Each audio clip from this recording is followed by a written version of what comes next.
తెలుగువారి పెళ్ళి ఇలవైకుంఠమే మళ్ళీ సంప్రదాయమే సౌందర్యంగా సాగుతున్న పెళ్ళి ఇది తెలుగువారి పెళ్ళి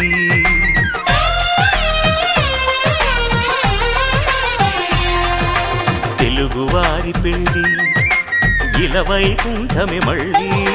సంప్రదాయమే సౌందర్యంగా సాగుతున్న పెళ్ళి